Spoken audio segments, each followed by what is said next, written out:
जी हाँ नाज़रीन, drama serial Chaalbaaz की नेक्स्ट आने वाली एपिसोड में आप देखेंगे कि जब इनाया से कहती है आयजा कि तुम जानती हो कि जिस लड़के के साथ तुम फिर रही थी वो कैसा इंसान है, जिस पर आयजा कहती है अच्छा तो आशिर भाई ने आपको बता ही दिया, आखिर मैं भी कहूँ कि उनसे ये बात हजम कैसे हो गई। जिस पर आयजा सर पकड़ कर बैठ जाती है और कहती है यानी कि मेरे अलावा आशिर ने भी तुम्हें उसके साथ देखा है। जिस पर कहती है इनाया क्या मतलब आपने? वो कहती है हाँ मैंने खुद तुम्हें उस लड़के के साथ गाड़ी में देखा था, आशिर ने तो मुझसे कुछ भी नहीं कहा है, इसका मतलब है कि उसने तुम्हें देख लिया है।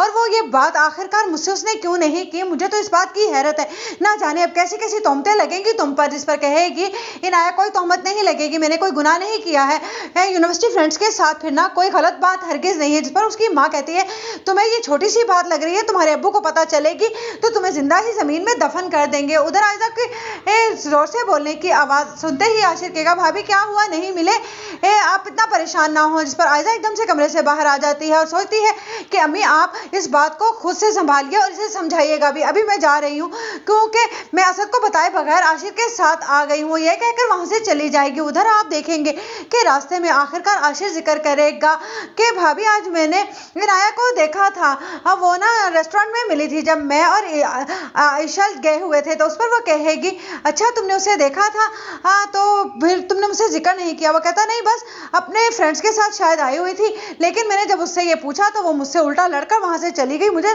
समझ नहीं आई कि जब उसका कोई फ्रेंड उसके साथ था ही नहीं तो फिर वो इतना गुस्सा करके क्यों गई। जिस पर आयजा सुख का सांस लेती है, यानी कि आशिर ने सिर्फ और सिर्फ अनाया को देखा है, उसके साथ उस लड़के को नहीं, इस बात पर वो सुकून लेगी। उधर जब जिक्र करेगा आशिर ईशल से कि वो तुम अपने जिस दोस्त से मिलवा रही थी वो कैसा इंसान है, जिस पर वो कहती है कि तुम जानते हो कि आए दिन इसके साथ नई से नई लड़कियां होती